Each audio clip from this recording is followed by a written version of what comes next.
Hello, a very lovely good evening from here in Delhi, and hope that each one of you are absolutely fine, hale and hearty. तो बेटे स्वागत है आप लोगों का एक बार फिर से। तो आज के इस पर्टिकुलर सेशन में हम लोगों ने डिसाइड करा है कि हम अंडर राइटिंग का टॉपिक लेंगे। Correct, under writing of share आज की क्लास का टॉपिक है।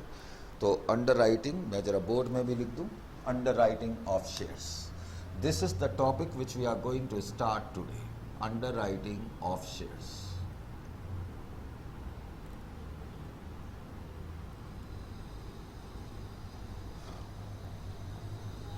Underwriting of shares. तो अंडर राइटिंग का टॉपिक हमने स्टार्ट करा, underwriting of shares and debentures. तो अंडर राइटिंग किसी की भी हो सकती है, शेयर्स की भी और डिवेंचर्स की भी। तो बेटे बेसिकली अंडर राइटिंग है क्या? अंडर राइटिंग एक कॉन्ट्रैक्ट है एक कंपनी के बीच में और कुछ लोगों के बीच में, कुछ पर्सन्स के बीच में। करेक्ट। अब ये जो कॉन्ट्रैक्ट है, इस कॉन्ट्रैक्ट में ये पर्सन्स किसी कंपनी के शेयर्स को बिकवाने की गारंटी लेते हैं। और जो मैंने कहा ये पर्सन्स, यानी कि underwriting is a contract between company and some persons.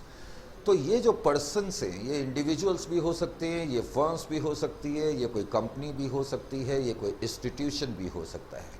तो अंडर राइटिंग मैंने कहा कि एक कॉन्ट्रैक्ट है कंपनी के बीच में और इन पर्सन्स के बीच में, और ये पर्सन्स जो कि अंडर राइटर्स कहलाते हैं, ये किसी कंपनी के शेयर्स को बिकवाने की जिम्मेदारी लेते हैं।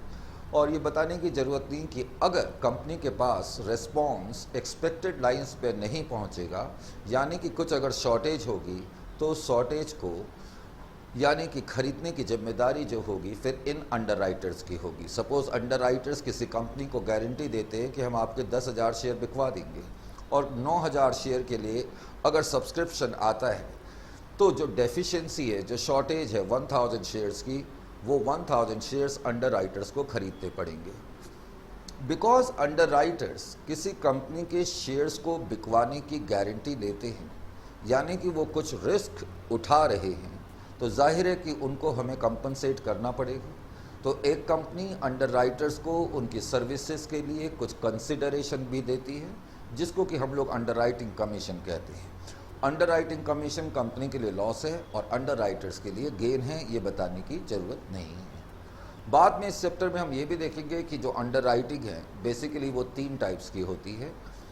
अंडर राइटिंग्स हम बाद में देखेंगे कि complete under writing, partial under writing, joint under writing, और एक स्पेशल टाइप की अंडर राइटिंग होती है जिसको हम फर्म अंडर राइटिंग के नाम से जानते हैं। कुल मिलाकर के ये इजी चैप्टर है और इस चैप्टर की शुरुआत अब हम कर रहे हैं। तो शुरुआत में आप पहले मेरे साथ कुछ लिखेंगे, फिर हम इसकी चर्चा आगे जारी रखेंगे।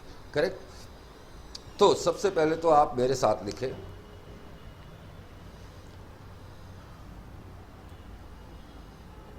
underwriting is a sort of contract. Underwriting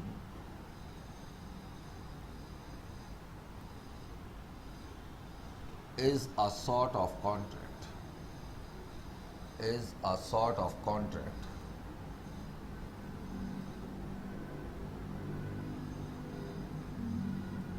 between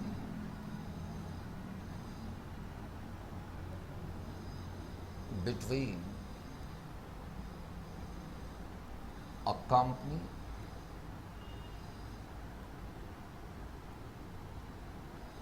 and some persons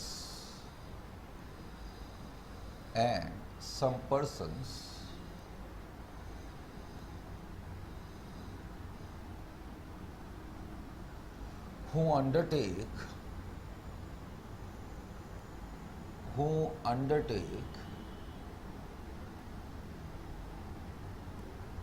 the guarantee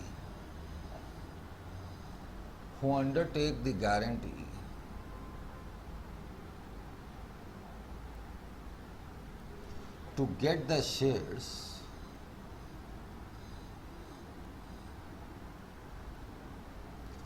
or debentures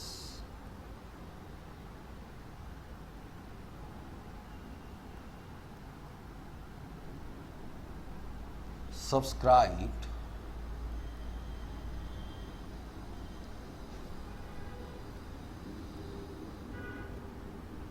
on behalf of the company, on behalf of the company, on behalf of the company,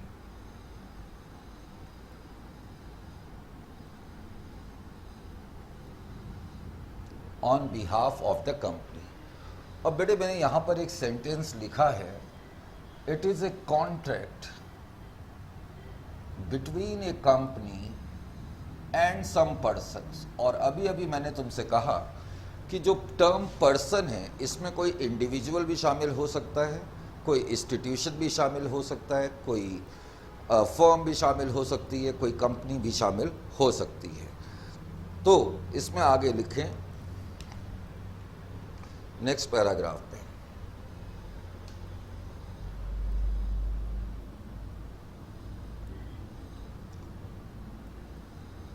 persons could be an individual,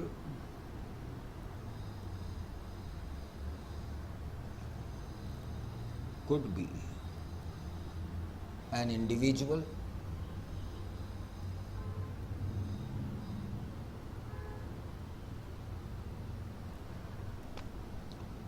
or a firm, or an institution,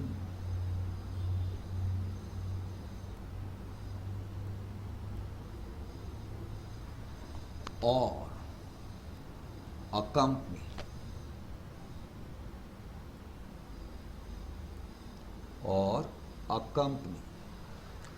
तो जो term person है वो pretty wide term है, और term person में जैसा कि मैंने कहा इतने सारे लोग शामिल हैं, करेक्ट। फिर मैंने बताया था कि जो हमारी कंपनी है अंडर राइटर्स को उनकी सर्विसेज के लिए कुछ कंसिडरेशन देती है, जिसको हम अंडर राइटिंग कमीशन कहते हैं।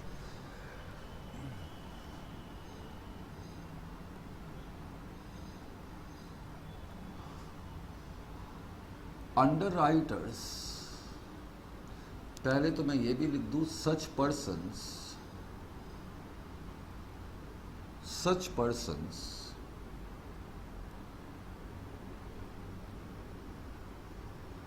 who undertake the guarantee, who undertake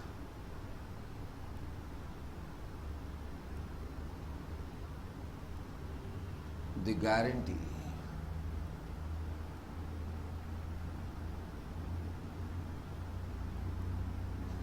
to get the shares subscribed, to get the shares and debentures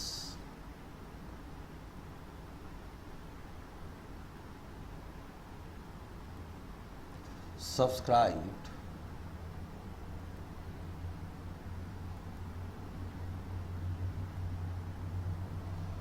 are known as या are called as, इनको हम क्या कहते हैं, are called as underwriters। बेटे इनको हम अंडरराइटर्स कहते हैं, आर कॉल्ड एज अंडरराइटर्स। इनको अंडरराइटर्स कहा जाता है, इन पर्सन्स को, correct.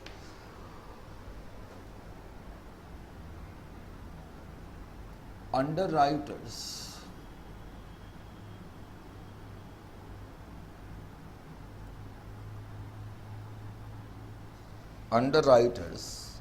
are given, underwriters are given some consideration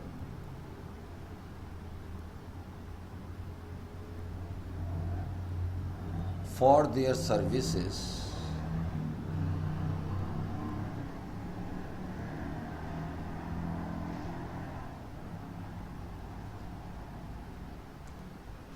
known as underwriting commission. उसको हम अंडरराइटिंग कमीशन कहते हैं।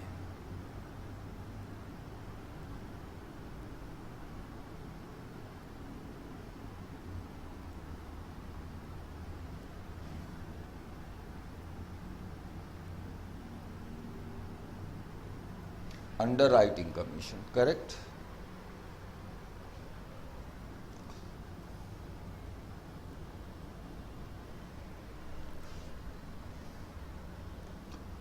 As per Companies Act,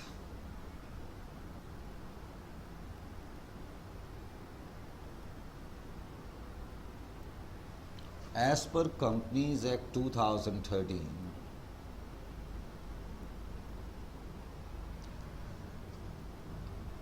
underwriting commission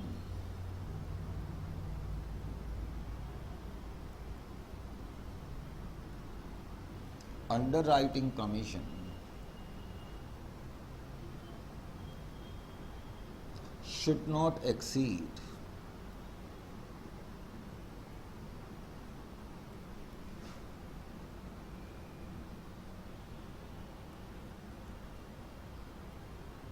A 5% of the issue price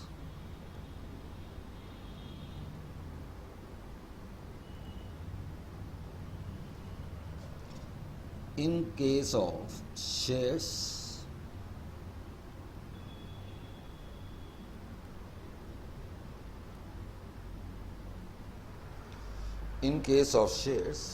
and B 2.5% of the issue price, 2.5% of the issue price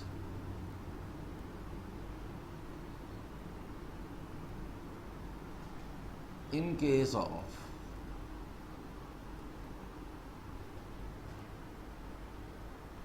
debentures.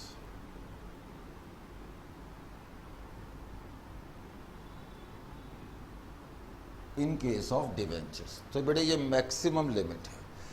In case of shares under writing commission 5% से ज़्यादा नहीं हो सकता, और in case of debenture ये 2.5% of the issue price of debenture से ज़्यादा नहीं हो सकता।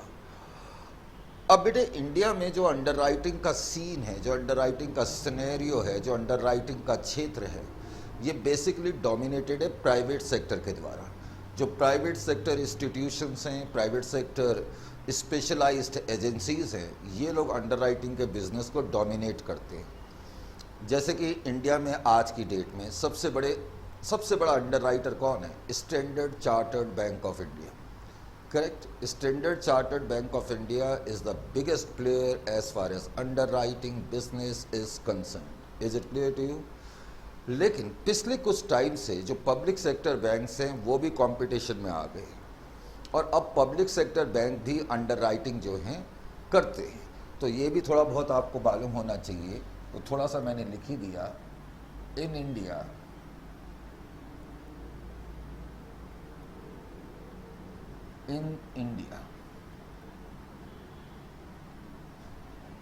business of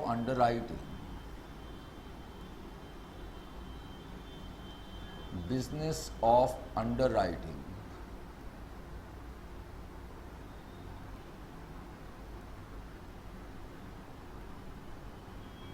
is dominated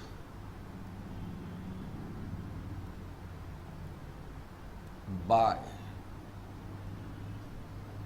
private sector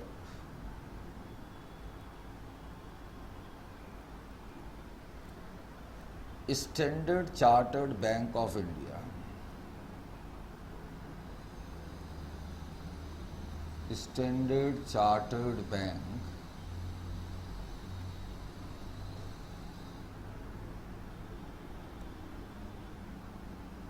is the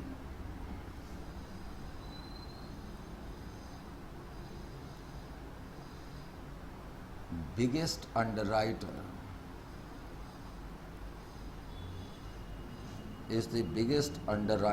in India.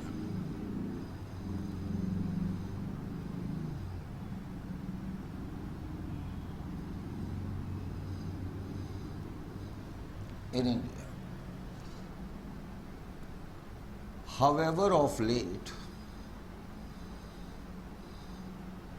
however of late, बेटे ऑफ लेट का मतलब ये नहीं कि लेट, ऑफ लेट का मतलब है recently. Of late many private sector, sorry many public sector, many public sector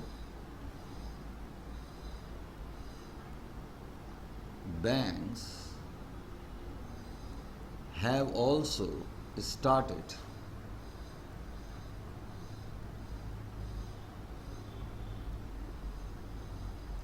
underwriting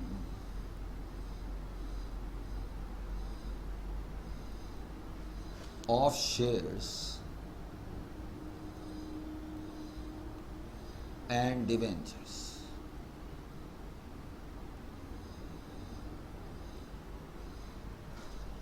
Underwriters are also known as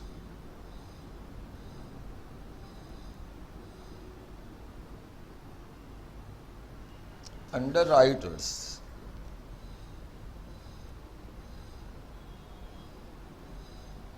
are also known as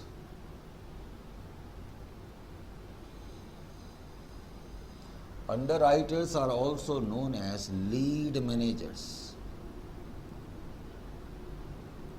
lead managers.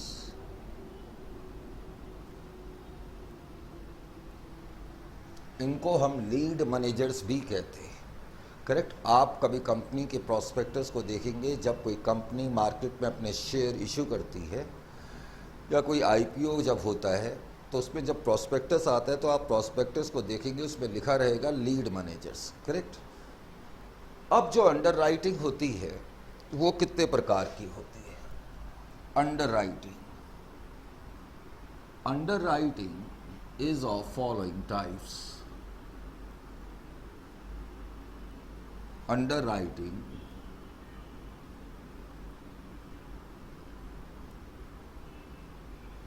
is of following types.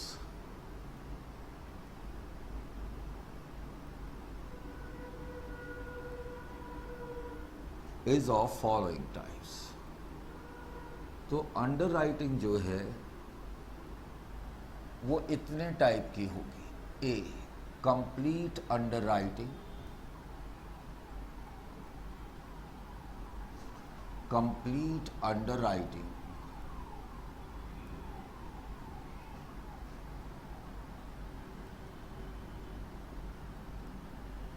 Partial underwriting, partial underwriting,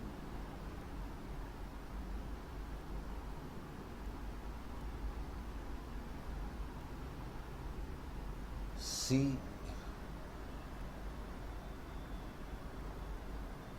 complete partial joint underwriting,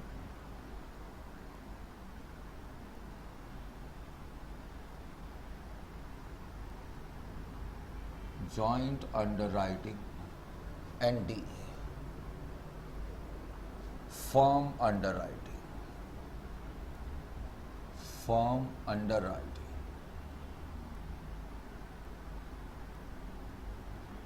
firm underwriting। समझ में आया बेटे? Underwriting जो होगी वो 4 types की होती है, ये भी हमें थोड़ा बहुत मालूम होना चाहिए। आप फटाफट इसको नोट करें, फिर 1 बाय 1 हम इन कॉन्सेप्ट को एक्सप्लेन करते हैं। एक चीज़ मैंने आपसे ये भी कहनी है, ख़ास तौर से ऑनलाइन स्टूडेंट के लिए, कभी कभी क्या होता है कि जब हम क्लास लेते हैं, कभी कोई अचानक पे टेक्निकल फ्लॉ आ जाता है, तो अचानक हो सकता है कि हमें क्लास बंद करनी पड़े। आप बिल्कुल घबराएं मत, आपका कोई भी लेक्चर अधूरा नहीं होगा। इमीडिएटली आप नेक्स्ट लेक्चर में शिफ्ट हो जाएं तो आपको पता लगेगा कि हमने ठीक उसी के आगे से स्टार्ट करा है। ठीक है, ये बात इसलिए कहनी ज़रूरी हो जाती है क्योंकि कुछ चीज़ें या कुछ रीज़न टेक्नोलॉजी में बियॉन्ड हमारे कंट्रोल होते हैं। ठीक है बेटे, आप लोग इसको नोट करें 2 मिनट में और फिर हम इसको रीस्टार्ट करते हैं।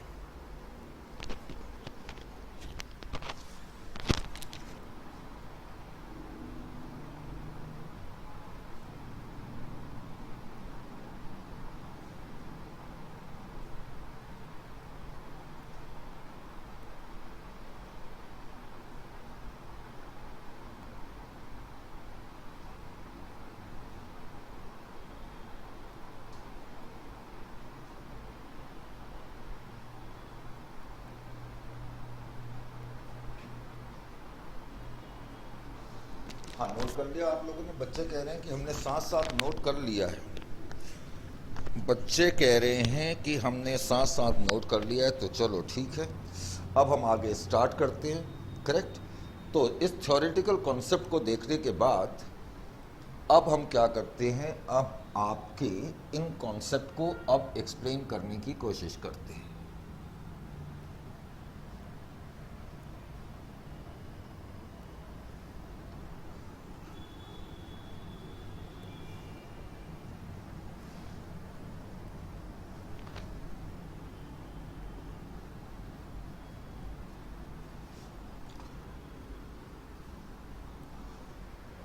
और बेटे देखें फटाफट कि कंप्लीट अंडर राइटिंग क्या होती है। Correct. Complete under writing, A complete under writing,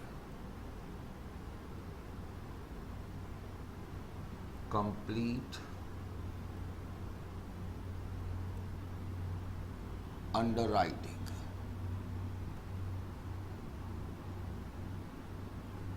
पहले हम कंप्लीट अंडर राइटिंग लेंगे और उसके बाद फिर हम दूसरे केसेस को पिकअप करेंगे। Complete under writing. Complete under writing का मतलब ये है कि सपोज कोई कंपनी है और वो 10,000 शेयर मार्केट में ऑफर कर रही है पब्लिक सब्सक्रिप्शन के लिए। Correct. There is a particular company which is offering 10,000 shares in the market, और कंपनी ने अपने इन 10,000 के 10,000 शेयर्स को अंडरराइट कराया हुआ है।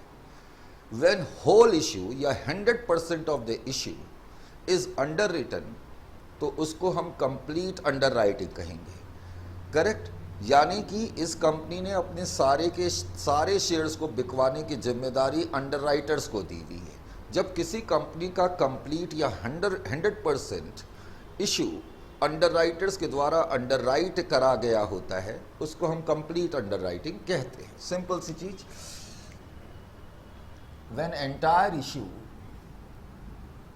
When entire issue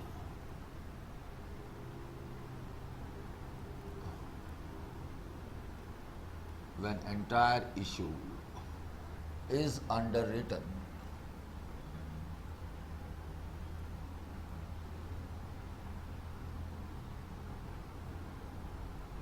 by underwriters,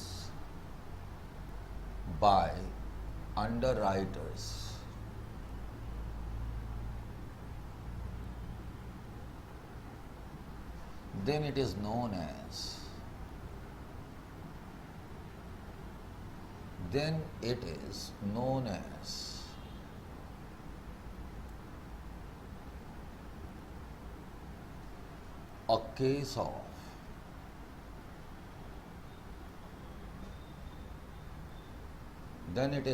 as a case of complete underwriting. Complete under writing, तब हम इसको कंप्लीट अंडर राइटिंग का केस कहेंगे। Complete under writing. अब इसको समझने के लिए मैंने क्या करा, जाहिर है कि अब इस केस को हमें समझना भी है, तो उसके लिए हमेशा की तरह जैसे कि हम कोई एग्जाम्पल लेते हैं, तो मैंने इसमें भी एग्जाम्पल लिया। आइए बेटे फटाफट लिखें। एग्जाम्पल 1, लो जी, ये एग्जाम्पल मैंने लिखा, आपको भी लिखना है। Example 1,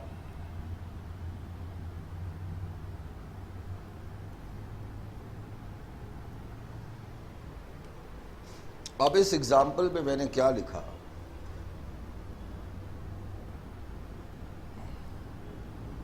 number of shares offered, number of shares issued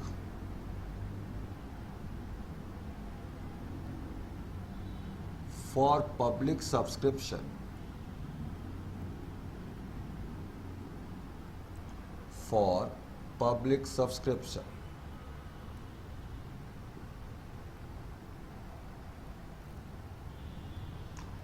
number of shares offered for public subscription, मान लेते हैं कि कोई कंपनी है वो 10,000 शेयर पब्लिक को इशू कर रही है। बी, फेस वैल्यू, हम ये भी मान लेते हैं कि एक शेयर की फेस वैल्यू 10 रुपये की है, फेस वैल्यू ₹10। सी, इशू प्राइस, और कंपनी ये जो शेयर मार्केट में इशू कर रही है वो 15 रुपये के हिसाब से कर रही है, ₹50। फिर कहता है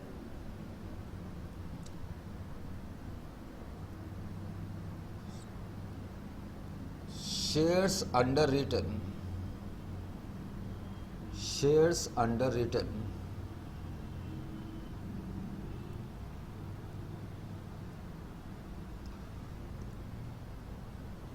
bye mister X. Mister X नाम के अंडर राइटर्स ने इस कंपनी के शेयर अंडर राइट करे हुए हैं, और कितने शेयर अंडर राइट करे हैं? 10,000 शेयर, 10,000 शेयर्स।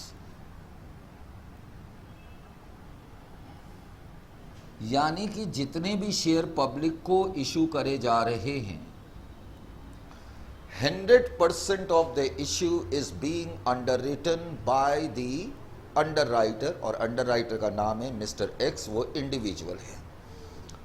आगे कहता है underwriting commission, underwriting commission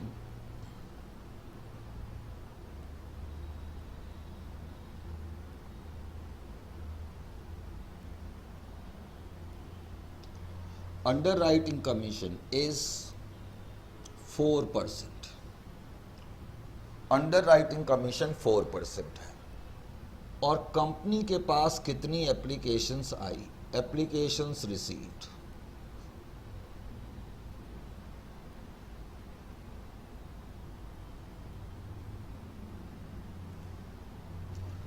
$8,000 applications, 8,000 applications आई है। तो बेटे ये कंप्लीट अंडरराइटिंग का केस है। अब अंडरराइटिंग के क्वेश्चंस में हमारी अकाउंटिंग कैसे होगी? Of course that is why we are doing of course underwriting. तो अंडरराइटिंग के तहत किस तरीके से अकाउंटिंग पैटर्न अनफोल्ड होगा, इस बात को समझने के लिए मैंने इस एग्जाम्पल से शुरुआत करी। ये कंप्लीट अंडरराइटिंग का केस है। अब बेटे सबसे पहले हम क्या करेंगे, जहाँ तक अकाउंटिंग पैटर्न का सवाल है, पहले तो ये सॉल्यूशन है। सॉल्यूशन में आप स्टेप नंबर ए में क्या बनाओगे? Statement of net liability. बेटे क्या बनाओगे? Statement of net liability, statement of net liability, statement of net liability. आप एक स्टेटमेंट बनाएंगे, statement of net liability, correct. ये स्टेटमेंट आपने हर क्वेश्चन में बनानी है। To be very honest with you, अगर इस क्वेश्चन में मैं नहीं भी बनाता तो कोई फ़र्क नहीं पड़ता, लेकिन हमने अभी से ये आदत डाल लेनी है स्टेटमेंट ऑफ नेट लायबिलिटी बनाने की। अब हम क्या करेंगे? स्टेटमेंट ऑफ नेट लायबिलिटी बनाने के लिए एक तो मैं लिखूंगा डिटेल्स, और फिर मैं अंडरराइटर का नाम लिखूंगा। अंडरराइटर का नाम है मिस्टर एक्स। लो जी,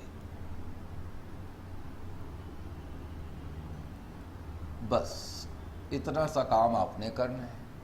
अब आप यहां पर लिखोगे ग्रॉस लायबिलिटी। क्या लिखोगे? Gross liability.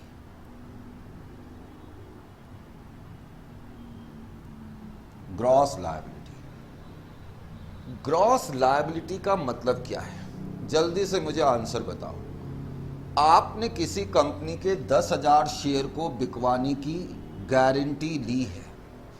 आपने किसी कंपनी के 10,000 शेयर बिकवाने की गारंटी ली है, और अनफॉर्चुनेटली अगर उस कंपनी के पास एक भी एप्लीकेशन ना आए, यानी कि उस कंपनी का एक भी शेयर मार्केट में ना खरीदा जाए, तो बताओ आपकी मैक्सिमम लायबिलिटी कितनी होगी। आपने किसी कंपनी के 10,000 शेयर बिकवाने की गारंटी ली है, कंपनी ने 10,000 शेयर मार्केट में इशू करे हैं, सारे शेयर्स को बिकवाने की गारंटी आपकी है, और अनफॉर्चुनेटली कंपनी के पास एक भी एप्लीकेशन नहीं आई, इसका मतलब कंपनी का एक भी शेयर नहीं खरीदा गया। तो बताओ बेटे, आपकी मैक्सिमम लायबिलिटी कितनी हो सकती है। बिल्कुल, आपकी मैक्सिमम लायबिलिटी 10,000 हो सकती है। तो ग्रॉस लायबिलिटी का यही मतलब है। ग्रॉस लायबिलिटी का मतलब है मैक्सिमम लायबिलिटी, और मैक्सिमम लायबिलिटी जो आपकी है वो कितनी है।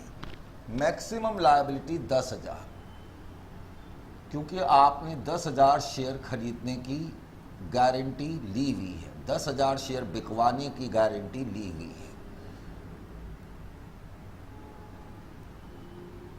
अब मुझे ये बताओ, इस कंपनी के पास कितनी एप्लीकेशंस आई। 8,000 एप्लीकेशंस आई।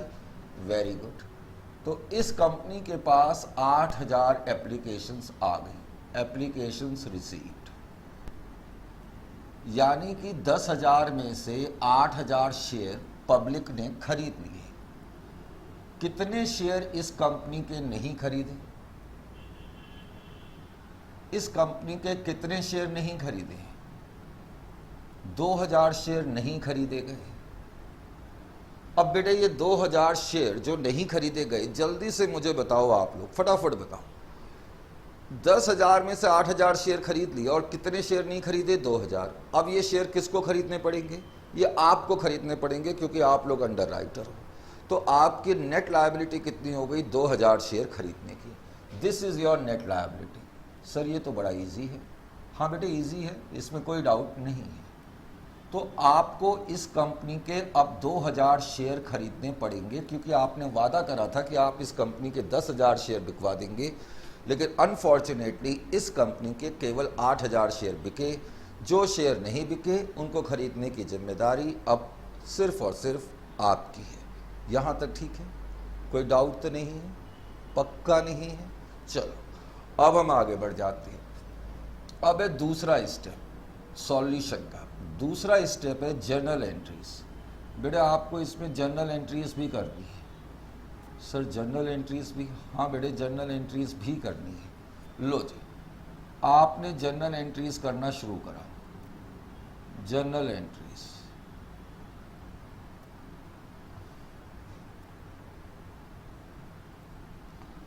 अब जर्नल एंट्री जब आप करेंगे तो आपकी पहली एंट्री क्या होगी। इससे पहले कि मैं आगे बढ़ूं, एक चीज मैं और क्लियर कर दूं। याद रखो, हम जो कुछ भी कर रहे हैं वो कंपनी की बुक्स में कर रहे हैं, अंडर राइटर्स की बुक में नहीं कर रहे। हम कंपनी की बुक्स में काम कर रहे हैं। पहले तो कुछ बच्चों को ये भी कंफ्यूजन हो जाती है। हम कंपनी के पर्सपेक्टिव से काम कर रहे हैं, कंपनी के नज़रिए से काम कर रहे हैं। सबसे पहली एंट्री क्या होगी। Receipt of application,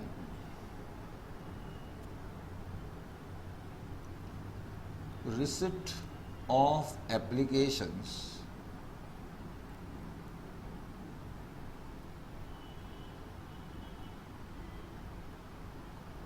and subsequent transfer to share capital and subsequent transfer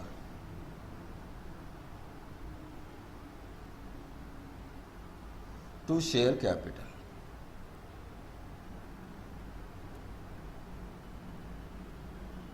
and subsequent transfer to share capital. हाँ जी बेटे, पहली एंट्री क्या होगी और कैसे करनी है। आप कंपनी है, आपके पास टोटल जितनी भी एप्लीकेशन आई है, पहली एंट्री आप उसकी करेंगे। कितनी एप्लीकेशंस आई हैं आपके पास। 8,000 एप्लीकेशन। आप 11th-12th में याद करो कि जब शेयर कैपिटल का टॉपिक आप करते थे तो आपकी पहली एंट्री जो एप्लीकेशन मनी की होती थी, आप क्या करते थे। Bank account debit to share application, और फिर share application account debit to share capital. मैंने इन दो एंट्री को कंबाइन कर दिया। अगर मैं ऑनेस्टली बात बताऊं तो प्रैक्टिकल लाइफ पे एंट्री डायरेक्टली करी जाती है। तो अब मेरी एंट्री क्या हो जाएगी, bank account debit, bank account को मैं डेबिट करूंगा। कितनी एप्लीकेशंस मेरे पास आई हैं, बैंक अकाउंट डेबिट 8000 एप्लीकेशंस आई हैं, तो 8000 इंटू 15, क्योंकि एक शेयर हमने 15 रुपए के हिसाब से इशू करा है। 8000 into 15 is equal to 1,20,000 to share capital account. Share capital में आप कितना लिखेंगे, share capital account 8000 shares into 10 that is equal to 80,000 and 2 security premium account. कई लोग आजकल सिक्योरिटी प्रीमियम को सिक्योरिटी प्रीमियम रिजर्व्स भी लिखते हैं, और लिखा जा सकता है। तो बेटे पहली एंट्री जो आपकी होगी total number of application receive से होगी, ये आपने ध्यान में रखना है। टोटल एप्लीकेशंस आपके पास जितनी आई है उतने से ये एंट्री करेंगे। कंपनी ने 10,000 शेयर पब्लिक को इशू करे थे, 8,000 एप्लीकेशंस हमारे पास आई। उसके बाद क्या हुआ, जितनी एप्लीकेशंस नहीं आई, यानी कि जो 2,000 एप्लीकेशंस कम रह गई, अब ये शेयर्स किसको खरीदने पड़ेंगे, अंडर राइटर्स को खरीदने पड़ेंगे। तो अब ये कंपनी अंडर राइटर्स के द्वारा जो शेयर्स अब खरीदे जाएंगे उसकी एंट्री करेगी। क्या एंट्री करी जाएगी, entry number 2, shares to be subscribed, shares to be subscribed, shares to be subscribed by under writers, by under writers.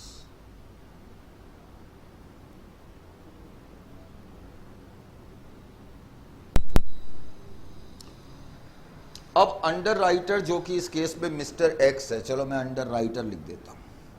अब मिस्टर एक्स को ये शेयर खरीदने पड़ेंगे। खरीदने पड़ेंगे या नहीं खरीदने पड़ेंगे, सर बिल्कुल खरीदने पड़ेंगे। तो अब मेरी एंट्री क्या होगी, ध्यान से देखिए। मेरी एंट्री होगी mister x account debit. Mister x की जगह मैं अंडर राइटर भी लिख सकता हूं।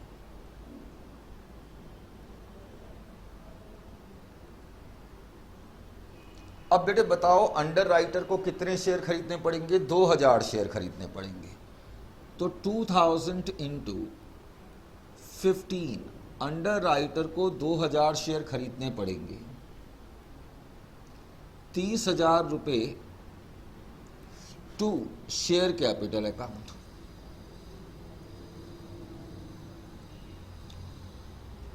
$2,000 into 10, 20,000 to security premium account.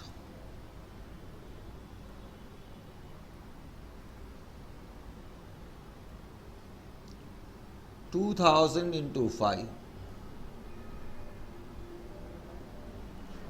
10,000। बेटे ध्यान रखना है, इस एंट्री में हम बैंक अकाउंट नहीं लिखेंगे अभी एकदम से।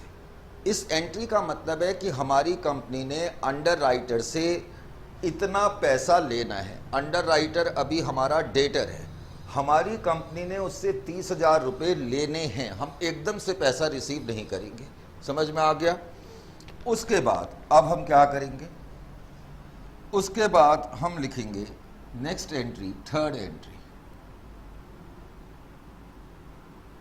मुझे ये बताओ, जब 8,000 शेयर पब्लिक ने हमारी कंपनी के खरीद लिए और 2,000 शेयर अंडर राइटर्स ने खरीद लिए, तो क्या हमारी कंपनी के अब 10,000 शेयर नहीं बिक गए? हमारी कंपनी के 10,000 शेयर अब बिक गए। बिकॉज हमारी कंपनी के अब 10,000 शेयर बिक गए, तो इसका मतलब अब हम यानी कि कंपनी अंडर राइटर्स को कमीशन पे करेगी। कितना कमीशन पे करेगी बेटे? अंडर राइटिंग कमीशन मैंने 4% दिखाया हुआ है, करेक्ट। तो नेक्स्ट एंट्री होगी अंडर राइटिंग कमीशन पेएबल की। underwriting commission payable, underwriting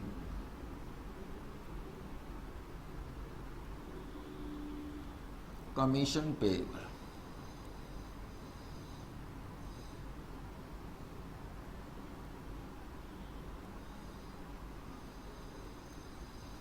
अब इसकी एंट्री क्या होगी, underwriting commission account debit, underwriting commission account debit.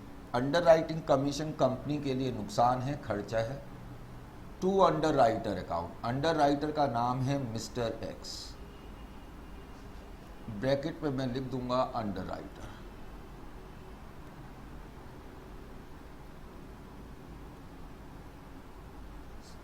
अब बेटे अंडरराइटिंग कमीशन कंप्यूट कैसे करा जाता है, कैलकुलेशन ऑफ अंडरराइटिंग कमीशन, ध्यान दें, calculation of underwriting commission, calculation of underwriting commission.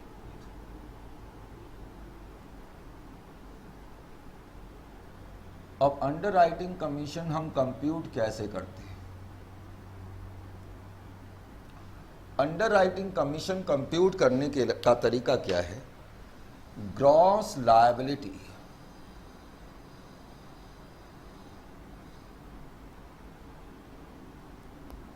Into gross liability into issue price. ये ध्यान रखना है कि अंडरराइटिंग कमीशन हमेशा इशू प्राइस पे कंप्यूट होता है, into percentage of underwriting commission, correct. तो इस तरीके से हम अंडरराइटिंग कमीशन कंप्यूट करेंगे।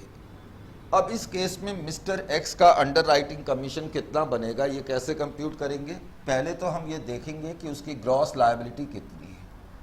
उसकी ग्रॉस लायबिलिटी 10,000 शेयर्स को सब्सक्राइब करने की है, इशू प्राइस कितना है 15 रुपये है, और अंडरराइटिंग कमीशन कितना है 4% है।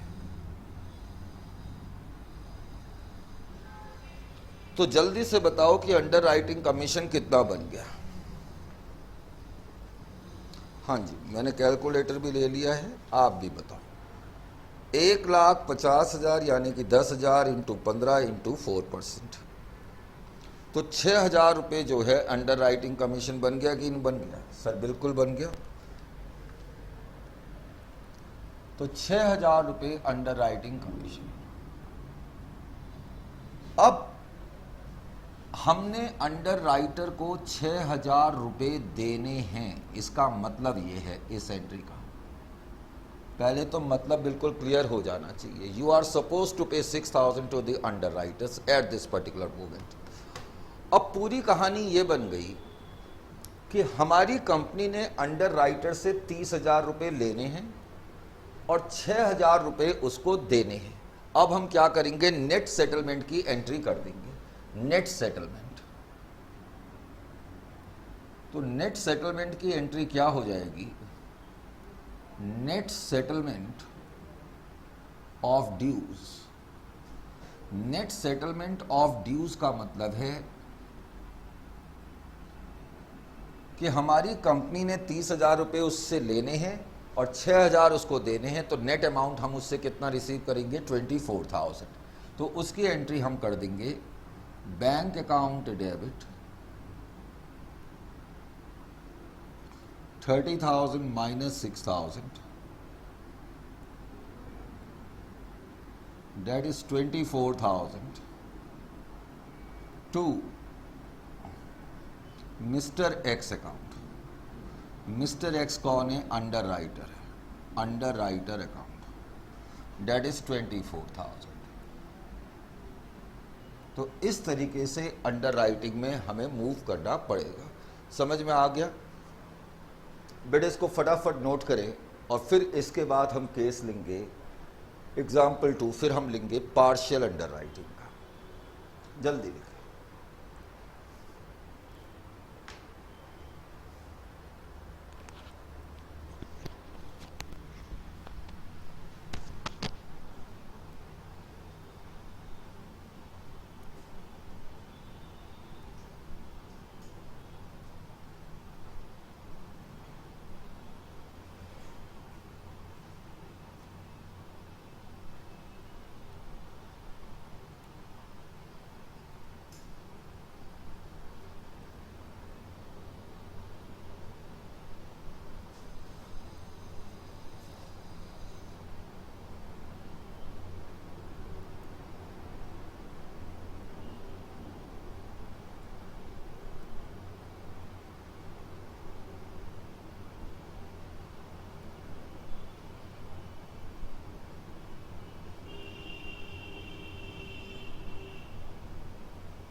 लिख लिया आपने?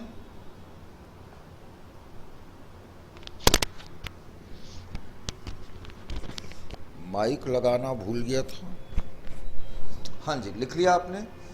आइए बेटे, अब दूसरा पार्ट जो है पार्शियल अंडर राइटिंग का है। अब पार्शियल अंडर राइटिंग को भी समझने की कोशिश करते हैं, ठीक है। पार्शियल अंडर राइटिंग क्या होती है? आइए जी, partial under writing. B, partial under writing.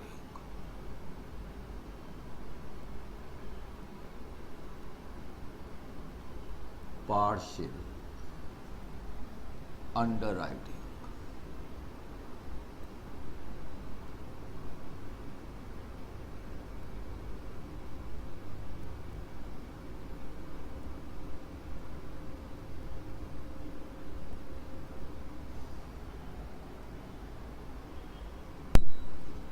हाँ जी, पार्शियल अंडर राइटिंग नाम से ही पता लग रहा है कि जितने भी शेयर पब्लिक को इश्यू करे जा रहे हैं, अब की बार ये सारे शेयर्स को बिकवाने की जिम्मेदारी अंडर राइटर्स ने नहीं ली है। अब की बार अंडर राइटर्स कहेंगे कि भाई 10,000 में से 9,000 शेयर को बिकवाने की गारंटी हम ले लेते हैं, 8,000 की ले लेते हैं, 7,000 की ले लेते हैं, लेकिन हम सारे शेयर्स को बिकवाने की गारंटी नहीं लेते हैं। तो ये जो केस हो जाएगा पार्शियल अंडर राइटिंग का हो जाएगा, correct. When only some portion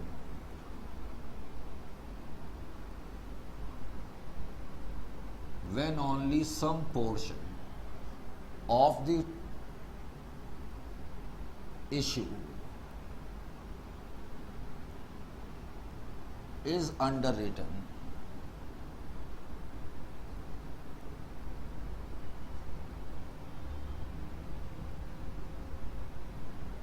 then it is known as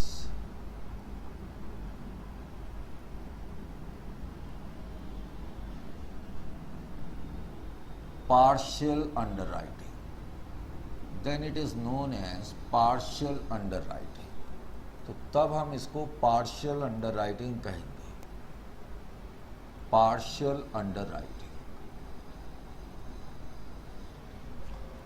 जाहिर है कि ये पार्शियल अंडर राइटिंग को भी हमें समझना पड़ेगा, तो हमने एक और एग्जाम्पल लिया, करेक्ट। एग्जाम्पल 2 लो जी, एग्जाम्पल 2 हमने लिया।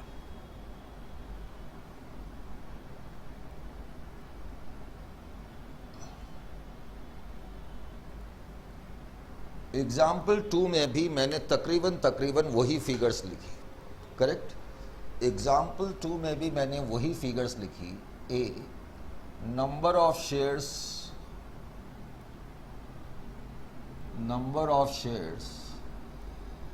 issued for public subscription 10,000 shares। कोई कंपनी है वो 10,000 शेयर पब्लिक को इश्यू कर रही है। फिर कहता है फेस वैल्यू इज ₹10 पर शेयर। फेस वैल्यू ₹10 पर शेयर। सी, फेस वैल्यू के बाद issue price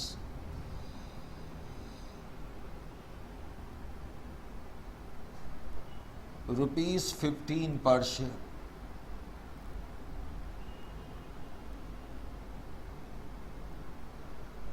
D,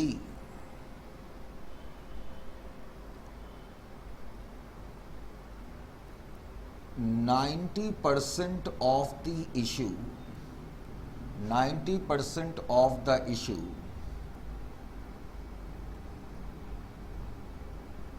underwritten by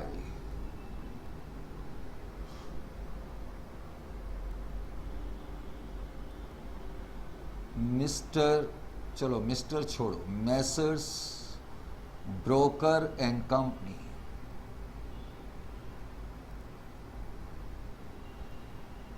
तो अब की बार 10,000 शेयर कंपनी ने मार्केट में फ्लोट करे हैं, लेकिन सारे के सारे शेयर अंडरराइट नहीं कराए गए हैं। केवल 90% of the issue is under written and it is under written by messrs broker and company. उसके बाद ई, अंडर राइटिंग कमीशन। चलो अंडर राइटिंग कमीशन 5% कर दिया। फिर कहता है एफ, एप्लीकेशंस रिसीव्ड,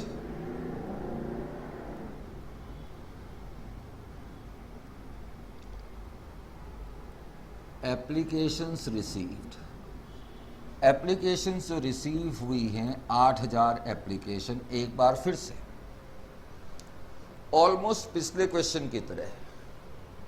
अब बेटे इस क्वेश्चन में मैं सबसे पहले क्या करूंगा, अब ये सॉल्यूशन में इसी का यूज कर रहा हूं, एग्जाम्पल 1 का ही सॉल्यूशन यूज कर रहा हूं, ध्यान दें, करेक्ट। सबसे पहले तो मैं स्टेटमेंट ऑफ लायबिलिटी बनाऊंगा, ठीक है, स्टेटमेंट ऑफ नेट लायबिलिटी। और अब मैं यहां पर क्या लिख दूंगा, मेसर्स ब्रोकर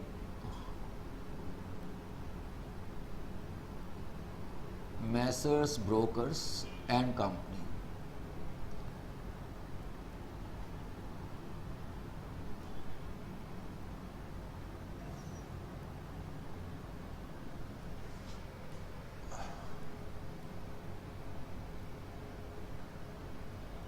अब बेटे मुझे ये बताओ कि अब की बार इनकी ग्रॉस लायबिलिटी कितनी है, मेसर्स ब्रोकर एंड कंपनी की। सर 9000 शेयर्स को बिकवाने की गारंटी है। कैसे पता लगा, 10,000 का 90%, क्योंकि इन्होंने कहा है कि 90% की गारंटी ले रहे हैं, करेक्ट। तो बेटा इसका इनडायरेक्ट मतलब क्या हो गया, इसका इनडायरेक्ट मतलब ये है कि बचे हुए 1000 शेयर्स को बिकवाने की गारंटी कंपनी की खुद की है। ये कहा जा सकता है या नहीं कहा जा सकता? सर बिल्कुल कहा जा सकता है, पक्का कहा जा सकता है। हाँ श्योर है ना, ठीक है। अब यहां ध्यान दें, अब मेरे पास कितनी एप्लीकेशंस आई हैं, क्वेश्चन में लिखा है कि हमारे पास 8000 एप्लीकेशंस आई हैं। बेटे अब की बार प्रॉब्लम क्या है, तुमने देखा था पिछले वाले केस में मैंने 8000 जो एप्लीकेशन आई हैं 10,000 में से माइनस कर दी थी, तो जितना बच गया वो उनकी नेट लायबिलिटी आ गई। लेकिन अब की बार प्रॉब्लम क्या है कि जो अंडर राइटर्स हैं वो सारे के सारे शेयर सब्सक्राइब नहीं कर रहे, सारे के सारे शेयर्स को बिकवाने की गारंटी नहीं ले रहे, वो केवल 9000 शेयर्स को बिकवाने की गारंटी ले रहे हैं। इसका मतलब बचे हुए 10% शेयर्स को बिकवाने की गारंटी कंपनी की खुद की है। ये कहा जा सकता है कि नहीं कहा जा सकता? बिल्कुल कहा जा सकता है। अब बेटा आप मेरे को एक बात बताओ, 8000 एप्लीकेशन आई है, अगर मैं आपको ये लिख देता कि इन 8000 में से, अगर मैंने ये लिखा होता कि इन 8000 में से 7000 एप्लीकेशन इनके एफर्ट से आई हैं और 1000 इनके एफर्ट से आई हैं, फिर तो मैं यहाँ 7000 माइनस कर देता, यहाँ 1000 माइनस कर देता। लेकिन अब की बार ऐसा भी नहीं लिखा है, तो अब की बार हमें क्वेश्चन में पता नहीं लग रहा कि अंडर राइटर्स की मेहनत से, मशक्कत से, इनके एफर्ट से कितनी एप्लीकेशन आई है। अब की बार ये नहीं पता लग रहा, तो हम क्या करेंगे, ध्यान से सुनिए। जो एप्लीकेशंस हमारे पास आई हैं 8000, इस रेशियो में हम उसको बांट देंगे, यानी कि हम ये मान के चलेंगे कि 90% इनके एफर्ट से आई हैं, डेट इज 7200, और हम मान के चलेंगे कि बाकी 8000 में से 1/10 या 10% जो भी लिखना है, 800 कंपनी के अपने एफर्ट से आई। 8000 जो एप्लीकेशंस हमारे पास आई हैं, हमें दिया नहीं है कि अंडर राइटर के एफर्ट से कितनी आई हैं, तो हम क्या करेंगे, ग्रॉस लायबिलिटी रेशियो 9:1, इस रेशियो में हम अकाउंटिंग लैंग्वेज में बोलेंगे कि ग्रॉस लायबिलिटी रेशियो में मैं इन शेयर्स का क्रेडिट इनको दूंगा। 8000 एप्लीकेशंस आई हैं, उसका क्रेडिट मैं ग्रॉस लायबिलिटी रेशियो में दे दूंगा। Is it clear to you? क्योंकि हमें क्वेश्चन में स्पेसिफिकली मेंशन नहीं है कि 8000 में से कितनी एप्लीकेशन जो हैं वो मैसर्स ब्रोकर के थ्रू आई हैं और कितनी कंपनी के थ्रू आई हैं, ये क्लियरली गिवन नहीं है। तो हम क्या करेंगे, जितनी भी एप्लीकेशन आ गई उसको हम ग्रॉस लायबिलिटी रेशियो के थ्रू इनमें क्रेडिट कर देंगे। समझ में आ गया? अब मुझे पता लग गया कि नेट लायबिलिटी कितनी है, तो अब नेट लायबिलिटी कितनी है ये तुम पता कर सकते हो। अब आपने नेट लायबिलिटी देखी कितनी है, नेट लायबिलिटी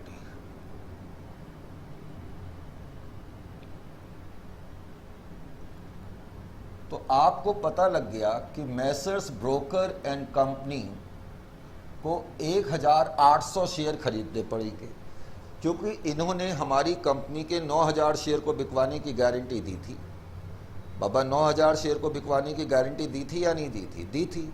लेकिन 9000 में से केवल 7200 एप्लीकेशन इनके एफर्ट से आई हैं, तो 1800 शेयर इनको खरीदने पड़ेंगे। और बेटे आपको ये कॉलम बनाने की ज़रूरत नहीं है, ये सिर्फ मैंने समझाने के लिए बनाया। अब आप यहाँ पर 200 मत लिख देना, क्योंकि कोई कंपनी अपनी शेयर थोड़ी खरीद सकती है। Are you getting my point or not? तो ये कॉलम सिर्फ मैंने समझाने के लिए बताया था, आपको इस कॉलम को टेक्निकली बनाने की ज़रूरत नहीं है। तो हमें तो सिर्फ net liability Messrs broker and company की देखनी है। वैसे तो ब्रोकर एंड कंपनी की नेट लायबिलिटी बड़ी आसानी से भी समझी जा सकती है, लेकिन आपने करना इसी तरीके से। हमारे पास टोटल 10,000 एप्लीकेशन है, 10,000 शेयर पब्लिक को इशू करे गए हैं, 8,000 एप्लीकेशंस आई हैं, तो टोटल लायबिलिटी 2,000 की बनती तो है।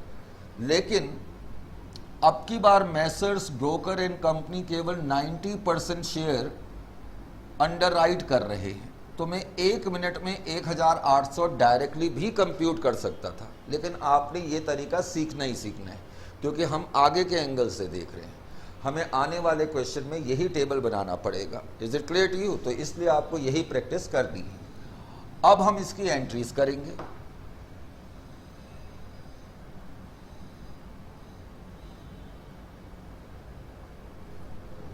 अब जब मैं इसकी एंट्री करूंगा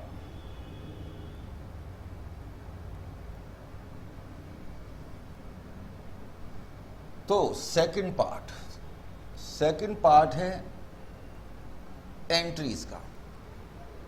पहली एंट्री जो होगी एग्जाम्पल 2 में, जो पहली एंट्री होगी, पहले तो उसकी नरेशन होगी receipt of application and subsequent transfer to share capital. कितनी एप्लीकेशंस आई हैं? 8,000 एप्लीकेशन। 15 रुपए के हिसाब से 1,20,000। To share capital 8,000 into 10 80,000। To security premium 8,000 into 5 40,000। ये तो मेरी पहली एंट्री हो गई। पहली एंट्री वही एंट्री होगी जो पिछले एग्जाम्पल 1 में थी। अब मैं दूसरी एंट्री करूंगा। दूसरी एंट्री क्या करूंगा? 1800 शेयर जो मैसर्स ब्रोकर्स को खरीदने पड़ेंगे, अब हम उसकी एंट्री करेंगे। तो shares to be subscribed by under writer, यानी कि मैसर्स ब्रोकर एंड कंपनी। तो अब की बार अब मैं यहां लिख दूंगा Messrs broker and company, Messrs broker and company, Messrs broker and company, जो कि अंडर राइटर्स हैं। मैसर्स ब्रोकर एंड कंपनी को कितने शेयर खरीदने पड़ेंगे अब की बार बेटे? 1800 शेयर खरीदने पड़ेंगे। 1800 शेयर 15 रुपए के हिसाब से इनको खरीदने पड़ेंगे। तो 1800 into 15 will be equal to 27,000। To share capital 1,800 shares into 10 18,000। To security premium 1,800 into 5, that is equal to 9,000। तो इसका मतलब है कि हमारी कंपनी ने मैसर्स ब्रोकर एंड कंपनी से 27,000 रुपये लेने हैं। अब हम इनको अंडर राइटिंग कमीशन देने की एंट्री करेंगे। अंडर राइटिंग कमीशन देने की एंट्री ये होगी। अब अंडर राइटिंग कमीशन कितना कंप्यूट करा जाएगा? Under writing commission account debit to messrs broker and company,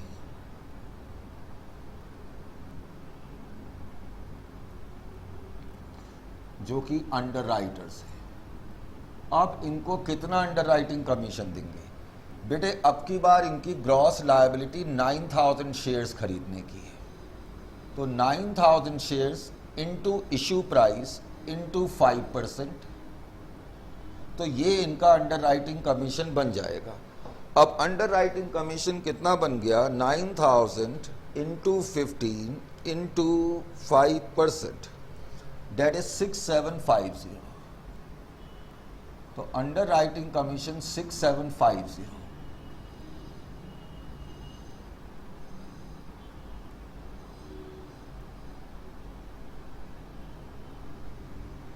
तो इसका मतलब हमारी कंपनी ने 27,000 रुपीज लेने हैं और हमारी कंपनी ने 6750 रुपीज देने हैं। Is it clear to you or not? 27,000 rupees हमने लेने हैं और 6750 हमने देने हैं। तो हमारी फोर्थ एंट्री होगी नेट सेटलमेंट की, और नेट सेटलमेंट की एंट्री क्या हो जाएगी? 27,000 रुपीज हमने लेने हैं, 6750 हमने देने हैं, तो -27,000। तो इसका मतलब अब हम नेट अमाउंट कितना रिसीव करेंगे? 20,250। और मैं यहां पर लिखूंगा to messrs broker and company.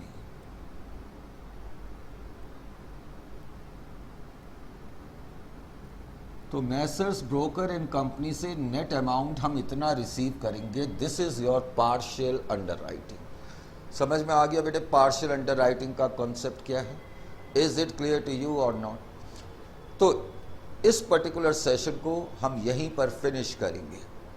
Next session में अभी स्टार्ट करूंगा, लेकिन मैं अभी इस लेक्चर को यहाँ पर क्लोज डाउन करूंगा और नेक्स्ट लेक्चर में हम जॉइंट अंडर राइटिंग के बारे में बातचीत करेंगे। ठीक है?